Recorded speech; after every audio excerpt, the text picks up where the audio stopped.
Hi friends, நம்ம இன்னைக்கு பார்க்குறது வந்து 7 Qs ரூல்ஸ் இருக்கு இல்லையா? அந்த 7 Qs ரூல்ஸில் இருக்க எல்லா டூலையும் யூஸ் பண்ணி ஒரு ப்ராப்ளத்தை வந்து எப்படி சால்வ் பண்ணுறது அப்படின்னு தான் இந்த வீடியோவில் ஃபுல்லாக பார்க்க போகிறோம். அதுக்கு முதல்ல இந்த 7 Qs ரூல்ஸ் இருக்கு இல்லையா? ஒரு டூல் பற்றியும் ஜஸ்ட் ஒரு இன்ட்ரொடக்ஷன் மாதிரி கொடுத்துட்டு அதுக்கப்புறம் அந்த ஒரு ப்ராப்ளம் இருக்குன்னா அந்த 7 Qs ரூல்ஸும் யூஸ் பண்ணி அந்த ப்ராப்ளத்தை எப்படி வந்து சால்வ் பண்ணுறது, எல்லா டூலையும் யூஸ் பண்ணி எப்படி சால்வ் பண்ணுறது அப்படின்ட்டு பார்ப்போம். நெக்ஸ்ட்டு அந்த 7 Qs ரூல்ஸ் இருக்கிறதுனால என்னென்னலாம் அட்வான்டேஜ் இருக்குது அப்படின்ட்டு இந்த வீடியோவில் ஃபுல்லாக பார்ப்போம். அதுக்கு முதல்ல இந்த சேனலை யாராவது சப்ஸ்கிரைப் பண்ணலாம், சப்ஸ்கிரைப் பண்ணுங்கள், பக்கத்தில் இருக்க பெல் ஐக்கானை ப்ரெஸ் பண்ணுங்கள். ஓகே, வாங்க வீடியோக்குள்ளே போகலாம். நம்ம ஃபஸ்ட்டு பார்க்குறது வந்து செக் ஷீட்னால் டேட்டா வந்து கலெக்ட் பண்ணுறது அப்புறம் என்ட்ரி பண்ணுறதுக்கு ஈஸியான ஒரு ஸ்டாண்டர்ட் மெத்தட் தான் வந்துட்டு இந்த செக் ஷீட் அப்படின்னு சொல்கிறது. ஓகே, இந்த செக் ஷீட்டில் வந்துட்டு ஒரு 4 வகையான செக் ஷீட் இருக்குது. ஃபஸ்ட்டு இருக்கிறது வந்து process distribution check sheet, next defective check sheet, third defective location check sheet, fourth defect wise check sheet. இதில் ஃபஸ்ட்டு இருக்கிறது வந்து ப்ராசஸ் டிஸ்ட்ரிபியூஷன் செக் ஷீட்டு. இது வந்து ப்ராசஸில் இருக்க சின்ன சின்ன வேரியேஷன்லாம் இருக்கு இல்லையா, அந்த வேரியேஷன்லாம் காட்டுற செக் ஷீட்டு. நெக்ஸ்ட்டு வந்துட்டு டெஃபெக்ட் செக் ஷீட்னா டெஃபெக்டை என்னென்ன டெஃபெக்ட் வருது அப்படின்னு காட்டுறதுக்கான ஒரு செக் ஷீட் தான் வந்துட்டு இந்த defect check sheet. Third defect location check ஷீட்னா அந்த டிஃபெக்ட் வருது இல்லையா, ஒரு பார்ட்டில் எந்தெந்த இடத்துலலாம் டிஃபெக்ட் வருது அப்படின்ட்டு காட்டுறதுக்கான ஒரு செக் ஷீட் தான் வந்துட்டு இந்த defect location check sheet. Fourth வந்து டிஃபெக்ட் வைஸ் செக் ஷீட்டு. அதாவது ஒரு டிஃபெக்ட்டும் தனித்தனியாக வந்து நம்ம செக் பண்ணி அனலைஸ் பண்ணுறதுக்கான ஒரு செக் ஷீட் தான் வந்துட்டு இந்த defect wise check sheet. Okay, நம்ம செகண்ட் பார்க்குறது வந்து ஹிஸ்டோகிராம்னா ப்ராசஸ் ஃபங்க்ஷனை தெரிஞ்சு கொள்கிறதுக்கும் இந்த ஹிஸ்டோகிராம் வந்து யூஸ் ஆகுது. நெக்ஸ்ட்டு இந்த ஹிஸ்டோகிராம் வந்து நம்ம என்னெல்லாம் தெரிஞ்சுக்கலாம்னா process setting, process variation, process capability, இதெல்லாம் வந்துட்டு இந்த ஹிஸ்டோகிராம் மூலிமா நம்ம தெரிஞ்சுக்கலாம்.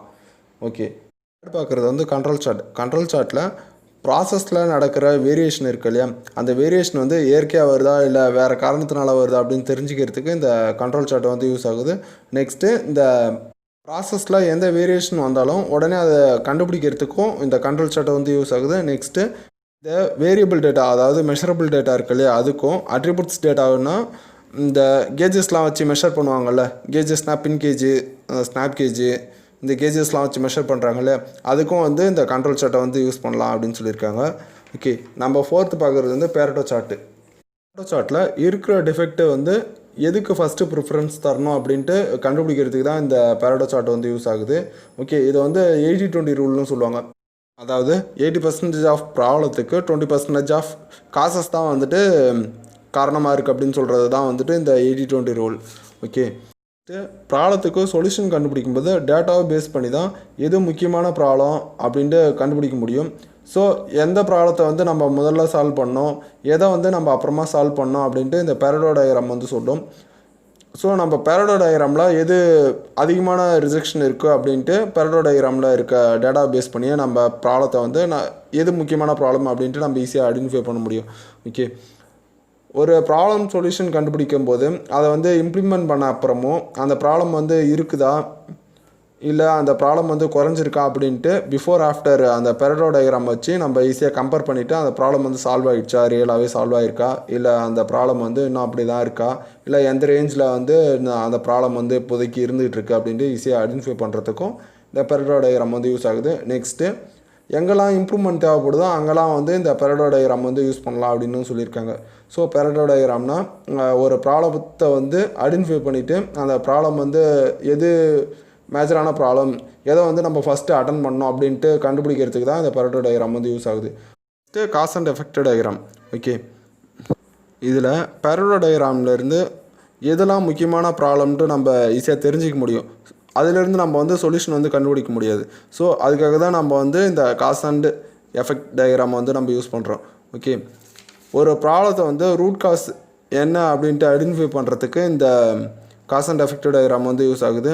ஸோ நம்ம அந்த ரூட் காஸை ஒன்ஸ் வந்து ஐடென்டிஃபை பண்ணிட்டோம்னா ஒரு ப்ராப்ளத்துக்கான ரூட் காஸ் இருக்கும் இல்லையா, ஒரு முக்கியமான காரணத்தினால தான் வந்துட்டு அந்த ப்ராப்ளம் வந்து திரும்ப வந்துட்டு இருக்கும். ஸோ நம்ம அந்த முக்கியமான காரணம், அதான் அந்த ரூட் காஸ் வந்து என்னென்ட்டு கண்டுபிடிச்சிட்டு அதுக்கான சொல்யூஷனை வந்து இம்ப்ளிமெண்ட் பண்ணியிருந்தோன்னா அந்த ப்ராப்ளம் வந்து திரும்ப வராமல் நம்ம வந்து ஸ்டாப் பண்ண முடியும், அவாய்ட் பண்ண முடியும். அதுக்கு தான் வந்துட்டு இது இந்த காஸ் அண்ட் எஃபெக்ட் டயக்ராமில் 5M1E அப்படின்ட்டு யூஸ் பண்ணுறாங்க. 5M1Eனா man machine material method. Measurement அப்படின்ட்டு 5M அந்த 5M, ஒன்று வந்து என்விரான்மெண்ட், இதை வந்து மதர் நேச்சர் அப்படின்னு கூட சொல்லுவாங்க. டோட்டலாக 6M இல்லைனா 5M 1E அப்படின்னு கூட சொல்லுவாங்க இந்த காஸ் அண்ட் எஃபெக்ட் டயக்ராமுக்கு, இல்லைனா ஃபிஷ்போன் டயக்ராம்னு கூட சொல்லுவாங்க. ஓகே, இந்த காஸ் அண்ட் எஃபெக்ட் டயக்ராம். இந்த காஸ் அண்ட் எஃபெக்ட் டயக்ராம் பண்ணும்போது நம்ம ப்ராசஸ் பற்றி இன்னும் நல்லா தெரிஞ்சிக்க முடியும். அப்புறம் டேட்டா வந்து ஈஸியாகவும் கலெக்ட் பண்ண முடியும். அந்த எதனால் அந்த ப்ராப்ளம் வந்திருக்கு அப்படின்ட்டு ஈஸியாக அந்த டேட்டா வந்து கலெக்ட் பண்ண முடியும். நெக்ஸ்ட்டு எந்த ப்ராப்ளம்க்கும் சொல்யூஷன் வந்து ஈஸியாகவும் கண்டுபிடிக்க முடியும் இந்த காஸ் அண்ட் எஃபெக்ட் டயக்ராம் வந்து யூஸ் பண்ணுறதுனால. ஓகே, நெக்ஸ்ட்டு நம்ம பார்க்குறது வந்து ஸ்ட்ராட்டிஃபிகேஷன். ஸ்ட்ராட்டிஃபிகேஷனாக பகுப்பாய்வு அப்படின்னு சொல்லுவாங்க. பகுப்பாய்வுனா 2 டேட்டாவை வந்துட்டு கம்பேர் பண்ணி செக் பண்ணி பார்க்கறது தான் வந்துட்டு நம்ம பகுப்பாய்வு, அதை ஸ்ட்ராட்டிஃபிகேஷன் அப்படின்னு சொல்லுவோம். காஸ் அண்ட் எஃபெக்ட் டயக்ராம் மூலயமா நம்ம டவுட்டுன்னு சொல்கிற காசஸ் எல்லாத்தையுமே நம்ம கரெக்டான காசஸ் தான் அப்படின்னு சொல்ல முடியாது. ஸோ இந்த 2 டேட்டா இருக்கு இல்லையா, காஸ் அண்ட் எஃபெக்ட் டயக்ராம்லேருந்து நம்ம காசஸ்லாம் எடுத்து வச்சுருப்போம் இல்லையா, அதை வந்து நம்ம பழைய டேட்டா கூட வச்சு கம்பேர் பண்ணி பார்க்கும்போது அது கரெக்டான காசு தானா இல்லை தப்பான காசா அப்படின்ட்டு ஈஸியாக நம்ம ஐடென்டிஃபை பண்ணுறதுக்கு தான் இந்த ஸ்ட்ராட்டிஃபிகேஷன், அதாவது இந்த பகுப்பாய்வு வந்து யூஸ் ஆகுது. ஸோ இதுக்கு ஒரு எக்ஸாம்பிள் ஒன்று பார்ப்போம். நம்ம இப்போ ஒரு மெட்டீரியலை வந்து 2 சப்ளையர்கிட்ட இருந்து ஒரே மெட்டீரியல் வாங்குகிறோம். அந்த 2 மெட்டீரியலையும் வந்து தனித்தனியாக வந்து அசம்பிள் பண்ணி பார்க்குறோம். அப்படி அசம்பிள் பண்ணிவிட்டு அந்த அசம்பிளை வந்து எடுத்துகிட்டு டெஸ்ட் பண்ணி பார்க்குறோம். அந்த டெஸ்ட்டோட ரிசல்ட் வந்து 2மே ஒன்றா இருக்குது அப்படின்னும் போது நம்ம டவுட்டுன்னு எடுத்து வச்சுருக்கோம் இல்லையா காஸ்ட்டில், அந்த காஸ் அண்ட் எஃபெக்டிவ் டயக்ராம்லேருந்து நம்ம ஒரு இது ஒரு காசாக இருக்கலாம் அப்படின்னு எடுத்து வச்சுருப்போம் இல்லையா, அது வந்து இந்த கரெக்டான காசில் ஏன்னா 2 ரிசல்ட்டுமே வந்து ஒன்றா இருக்குது அப்படின்ட்டு நம்ம நெக்ஸ்ட்டு காசஸ்க்கு போயிடலாம். அப்படி இல்லாமல் 2ஓட ரிசல்ட்டும் வந்துட்டு வேறு வேறு இருக்குது அப்படின்னும் போது நம்ம ஓகே இதான கரெக்டான காசு அப்படின்ட்டு நம்ம ஐடென்டிஃபை பண்ணிவிட்டு அதுக்கான சொல்யூஷனை வந்து என்னென்ன டெவலப் பண்ணுறதுக்கு இந்த ஸ்ட்ராட்டிஃபிகேஷன் வந்து யூஸ் ஆகுது. ஓகே, இது வந்து எதெல்லாம் இந்த கம்பேரிசனில் வரும் அப்படின்னா machine, operator, shift, supplier, material, இதெல்லாம் வந்துட்டு இந்த கம்பேரிசனில் வரும். ஓகே, நெக்ஸ்ட்டு நம்ம லாஸ்ட்டாக பார்க்குறது வந்து ஸ்கேட்டர் டயக்ராம். நம்ம சந்தேகப்படுற காரணத்தை வந்து கன்ஃபார்ம் பண்ணுறதுக்கு இந்த ஸ்கேட்டர் டயக்ராம் வந்து யூஸ் ஆகுது. ஓகே, நெக்ஸ்ட்டு ப்ராப்ளம் இருக்குன்னா அந்த ப்ராப்ளத்தோட காஸ் அண்ட் எஃபெக்ட் இருக்கு இல்லையா, அந்த 2 டேட்டாவையும் கம்பேர் பண்ணி காட்டுறதுக்கு இந்த ஸ்கேட்டர் டயக்ராம் வந்து யூஸ் ஆகுது. ஓகே, இதுக்கு ஒரு எக்ஸாம்பிள் பார்ப்போம். இப்போ டென்சைல் ஸ்ட்ரென்த்து இன்க்ரீஸ் ஆச்சு அப்படின்னா எலங்கேஷன் வந்து கம்மியாக இருக்கும். ஓகே, சப்போஸ் எலங்கேஷன் வந்து அதிகமாக இருக்குது அப்படின்னும் போது டென்சைல் ஸ்ட்ரென்த் வந்து கம்மியாக இருக்கும். இன்வெர்ஸ் வேரியேஷன் தான். அடுத்தது இன்னும் ஒரு எக்ஸாம்பிள் பார்ப்போம். அது என்னென்னா வெல்டிங் அண்ட் டெம்பரேச்சர். இப்போ நம்ம ஒரு பார்ட்டை வந்து வெல்ட் பண்ணுறோம் அப்படின்னா ஹை டெம்பரேச்சர், அந்த வெல்டிங் டெம்பரேச்சர் வந்து ஹையாக இருந்தது அப்படின்னா நம்ம வெல்டிங் பண்ண போகிற பார்ட் வந்து கரெக்டாக வெல்ட் ஆகாது. ஸோ அதுக்கான குறிப்பிட்ட டெம்பரேச்சர் இருக்கும்போது தான் அந்த கரண்ட்டோட லெவல் வந்து நம்ம ரிடியூஸ் பண்ணும்போது அந்த டெம்பரேச்சரும் வந்து கம்மியாகும் இல்லையா. ஸோ அந்த டெம்பரேச்சருக்கும் வெல்டிங்க்கும் என்ன ரிலேஷன்ஷிப் அப்படி இருக்குது அப்படின்னு காட்டுறதுக்கு தான் இந்த ஸ்கேட்டர் டயக்ராம் வந்து யூஸ் ஆகுது. ஓகே, நம்ம இப்போ லாஸ்ட்டாக என்ன பார்க்கலாம் அப்படின்னா, இப்போ ஒரு ப்ராப்ளம் இருக்குது அப்படின்னா அந்த ப்ராப்ளத்தை வந்து இந்த 7 Qs ரூல்ஸ் வச்சு எப்படி ஐடென்டிஃபை பண்ணுறது, எப்படி அந்த ப்ராப்ளத்துக்கு நம்ம சொல்யூஷன் எடுத்துகிட்டு வர்றது, எப்படி அந்த ப்ராப்ளம் வந்து நம்ம கண்ட்ரோல் பண்ணுறது அப்படின்ட்டு நம்ம நெக்ஸ்ட்டு பார்ப்போம். இப்போ ஒரு ப்ராசஸ் நடந்துகிட்ருக்கு அப்படின்னா அந்த ப்ராசஸ் வந்து நம்ம first control chart and histogram வச்சு தான் நம்ம ஃபஸ்ட்டு அந்த ப்ராசஸை வந்து செக் பண்ணுவோம். ஸோ நம்ம அப்படி செக் பண்ணும்போது அந்த ப்ராசஸில் ஏதாவது வேரியேஷன் இருக்குது அப்படின்னும் போது அந்த ப்ராசஸ்லேருந்து வர அவுட்புட்டான பார்ட் இருக்குல்லையா, அந்த பார்ட்டில் ஏதாவது டிஃபெக்ட் இருக்கும். ஸோ அந்த பார்ட்டில் இருக்க டிஃபெக்டை வந்து நம்ம எப்படி செக் பண்ணுவோம் அப்படின்னா செக் ஷீட் வச்சுருப்போம். அந்த செக் ஷீட்டில் என்ன பண்ணுவோம் அப்படின்னா அந்த செக் ஷீட்டில் அந்த பார்ட்டில் என்னென்னலாம் டிஃபெக்ட் வந்திருக்கு அப்படின்ட்டு நோட் பண்ணுவோம். நெக்ஸ்ட்டு அந்த டிஃபெக்ட் வந்து எந்த லொக்கேஷனில் அடிக்கடி வந்திருக்கு அப்படின்ட்டு அந்த செக் ஷீட்டில் நோட் பண்ணுவோம். ஓகே, இப்போ அந்த செக் ஷீட்டில் நோட் பண்ணதுக்கப்புறம் அந்த ப்ராப்ளத்தை வந்து பெரட்டோ சார்ட்டில் போடுவோம். பெரட்டோ சார்ட்டில் போடும்போது எந்த ப்ராப்ளம் வந்து ஃபஸ்ட்டில் நம்ம அட்டன் பண்ணோம், எந்த ப்ராப்ளம் வந்து மோஸ்ட் ப்ரியாரிட்டி, இல்லை எந்த ப்ராப்ளம் வந்து மோஸ்ட் கிரிட்டிக்கல் அப்படின்ட்டு இந்த பெரட்டோ சார்ட்டில் நம்ம போடும்போது அந்த பெரட்டோ சார்ட்டே காட்டும். ஓகே, நம்ம எது வந்து ஃபஸ்ட்டு நம்ம அட்டன் பண்ணோம் அப்படின்ட்டு. ஓகே, நெக்ஸ்ட்டு வந்துட்டு அந்த பெரட்டோ சார்ட்டில் இருந்துட்டு எது நம்ம ஃபஸ்ட்டு அட்டன் பண்ணோம் அப்படின்ட்டு பெரட்டோ சார்ட் கொடுக்குது இல்லையா, அந்த ரிசல்ட்டை பேஸ் பண்ணி நம்ம காஸ் அண்ட் எஃபெக்டிவ் டயக்ராம் வந்து போடுவோம். ஸோ அந்த காஸ் அண்ட் எஃபெக்டிவ் டயக்ராம்லேருந்து வர ரிசல்ட்டை பேஸ் பண்ணி ஸ்ட்ராட்டிஃபிகேஷனுக்கு வருவோம். ஸ்ட்ராட்டிஃபிகேஷனில் என்னென்னலாம் நம்ம காசஸ்ன்னு ஃபைண்ட் அவுட் பண்ணுமோ அதை வந்து அந்த ப்ரீவியஸ் டேட்டா இருக்குல்லையா, அந்த ப்ரீவியஸ் டேட்டா கூட வச்சு கம்பேர் பண்ணிவிட்டு ஸோ அதுதான் ரியலான காசா இல்லை ஏன்னா வேறு ஏதாவது காசஸ் இருக்கா அப்படின்ட்டு ஐடென்டிஃபை பண்ணுறதுக்கு இந்த ஸ்ட்ராட்டிஃபிகேஷன் வந்து யூஸ் ஆகுது. லாஸ்ட்டாக வந்துட்டு இந்த ஸ்கேட்டர் டயக்ராம் வந்து யூஸ் ஆகுது.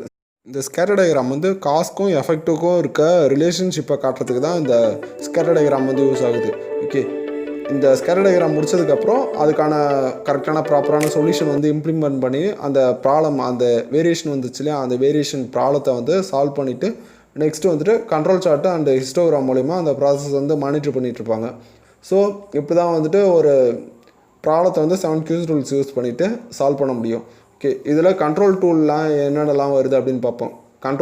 கண்ட்ரோலிங்காக எந்தெந்த டூல்லாம் யூஸ் பண்ணுறாங்க அப்படின்னா ஹிஸ்டோகிராமும் கண்ட்ரோல் சார்ட்டும் வந்துட்டு யூஸ் பண்ணுறாங்க. ப்ராப்ளம் வந்து ஐடென்டிஃபை பண்ணுற டூல் எதுனா பரட்டா சார்ட்டும் செக் ஷீட்டும் வந்துட்டு ப்ராப்ளத்தை வந்து ஐடென்டிஃபை பண்ணுறதுக்கு tool. Okay, next comparison tool எதுன்னு பார்க்கும்போது ஸ்ட்ராட்டிஃபிகேஷனும் ஸ்கேட்டர் டயக்ராமும் வந்து கம்பேரிசன்லாம் அது ப்ரீவியஸ் டேட்டாவுக்கும் இப்போ இருக்க டேட்டாவுக்கும் என்ன கம்பேரிசன் இருக்குது, இல்லைனா காஸ்ட்க்கும் எஃபெக்ட்டுக்கும் என்ன கம்பேரிசன் இருக்குது அப்படின்ட்டு செக் பண்ணுறதுக்கு யூஸ் ஆகுது இந்த கம்பேரிசன் டூல். நெக்ஸ்ட்டு காசை வந்து எப்படி ஐடென்டிஃபை பண்ணுறாங்க அப்படின்னா காஸ் அண்ட் எஃபெக்டிவ் டயக்ராம் இருக்குல்ல, அது மூலயமா தான் வந்துட்டு காசை வந்து ஐடென்டிஃபை பண்ணுறாங்க. ஓகே, நம்ம இதில் எந்தெந்த டூல்லாம் பார்த்துருக்கோம் அப்படின்னா controlling tool, next problem identification tool, next comparison tool, லாஸ்ட்டாக வந்துட்டு காஸ்ட் ஐடென்டிஃபிகேஷன் டூல் அப்படின்ட்டு 4 வகை டூல் பார்த்துருக்கோம். இதில் டோட்டலாக 7 கியூஸ் ரூல்ஸும் அடங்கியிருக்கு. ஸோ நம்ம இந்த 4 டூல், அதாவது இந்த 7 கியூஸ் ரூல்ஸ் இருக்கு இல்லையா, இந்த 7 கியூஸ் ரூல்ஸும் தெரிஞ்சிட்டுனா ஒரு ப்ராப்ளம் வருது அப்படின்னா அந்த ப்ராப்ளத்தை வந்து நம்ம ஈஸியாக வந்து அட்டன் பண்ண முடியும், அதுக்கு சொல்யூஷனும் ஈஸியாக எடுத்துகிட்டு வர முடியும். ஸோ நம்ம இதனால் என்னென்னலாம் அதில் பெனிஃபிட் இருக்குது அப்படின்னா நம்ம ஒரு ப்ராப்ளம் வருதுன்னா அந்த ப்ராப்ளத்துக்கான டேட்டா வந்து எங்கேருந்து கலெக்ட் பண்ணணும், அதுக்கு எந்த டூலை வந்து யூஸ் பண்ணணும், நெக்ஸ்ட்டு ப்ராப்ளம் சால்வ் பண்ணுறதுக்கு எந்த டூலை வந்து யூஸ் பண்ணணும், நெக்ஸ்ட்டு கம்பேர் பண்ணுறதுக்கு மற்ற டூல் அந்த ப்ரீவியஸ் டேட்டா கூட கம்பேர் பண்ணுறதுக்கு எந்த டூல்லாம் வந்து யூஸ் பண்ணணும் அப்படின்ட்டு ஈஸியாக தெரிஞ்சுக்கலாம். நெக்ஸ்ட்டு கண்ட்ரோலிங்க்கு எந்தெந்த ப்ராசஸ் வந்து கண்ட்ரோல் பண்ணுறதுக்கு எந்தெந்த டூல்லாம் வந்து யூஸ் ஆகுது அப்படின்னு தெரிஞ்சுக்கலாம்.